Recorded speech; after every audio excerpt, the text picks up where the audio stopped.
Bonsoir à tous, merci de nous retrouver sur TV Sud pour votre journal local du Gard.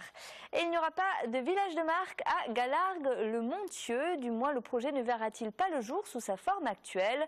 Réunie hier, la Commission nationale d'aménagement commercial a rejeté le dossier de la circulade. Soutenu par le maire de Galargues, ce projet fait l'unanimité contre lui du côté des chambres de commerce et d'industrie de Nîmes et de Montpellier. Au début de l'été, c'est le projet de village des marques de Fournes qui avait été rejeté par la Commission nationale d'aménagement commercial. La difficile mise en place de la réforme des rythmes scolaires. Dans le Gard, les communes ont jusqu'au 30 novembre pour rendre leur copie, à savoir le projet éducatif territorial.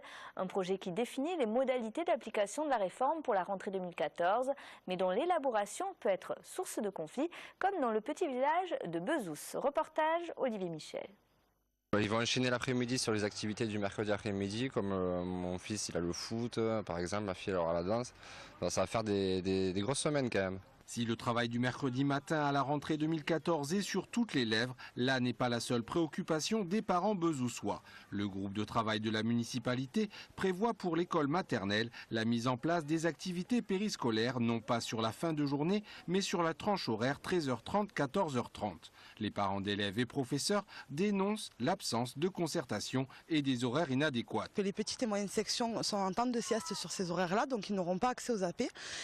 C'est aussi la discrimination pour les enfants qui sont obligés de manger à la cantine, puisqu'il faut savoir que les AP ne sont pas obligatoires. Les enfants inscrits à la cantine sur ces heures-là vont être obligés d'y aller, donc c'est pas normal. Normalement, on doit avoir le droit de choisir si on y participe ou pas, et il est plus logique qu'on se détende en fin de journée qu'en plein milieu d'une journée.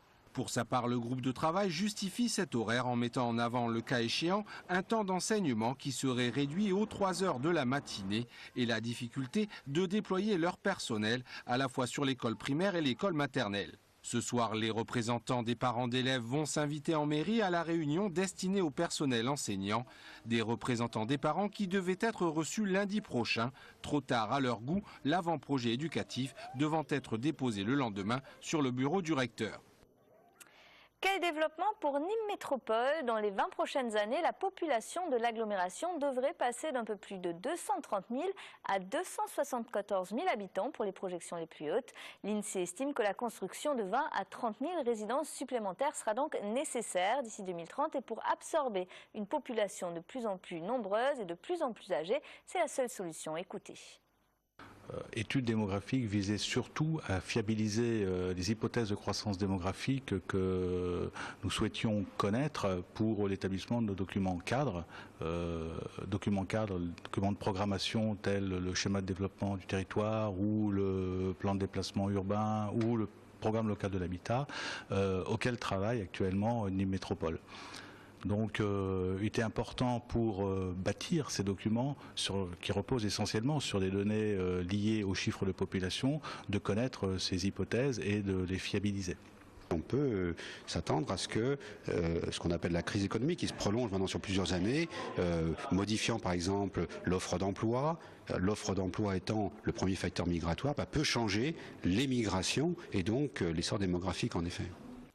1 milliard d'euros, c'est le montant des aides européennes auxquelles peut prétendre la région Languedoc-Roussillon pour la période 2014-2020. C'est le conseil régional qui est en charge de la répartition de 80% de ces fonds.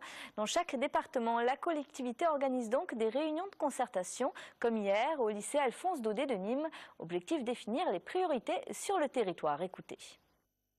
Pour ce milliard d'euros, qui est une somme considérable, c'est aider le développement économique, surtout, c'est l'emploi de nos concitoyens, dans tous les secteurs de la croissance, c'est-à-dire tout ce qui produira de la croissance, issue de la recherche, de nos chercheurs, de nos universités, de l'enseignement supérieur. On ne refait pas des choses qu'on a déjà fait, sans quoi on n'est pas innovant et on n'aura pas des marchés.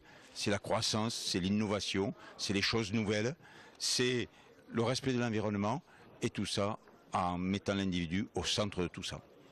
Sabri Alouani, suspendu pour 2 ans, c'est ce qu'aurait décidé la commission de discipline de la course camarguaise. Le resteur est accusé d'avoir frappé un juge de piste lors de la course du 15 août dernier au Gros du Roi. L'altercation avait valu au juge de piste 5 points de suture et 10 jours d'interruption temporaire de travail. Une décision qui serait effective à partir de janvier 2014 et qui permettrait donc à Sabri Alouani de terminer la saison et de participer à la finale du Trophée des As sur Arles. C'est ce dimanche 13 octobre.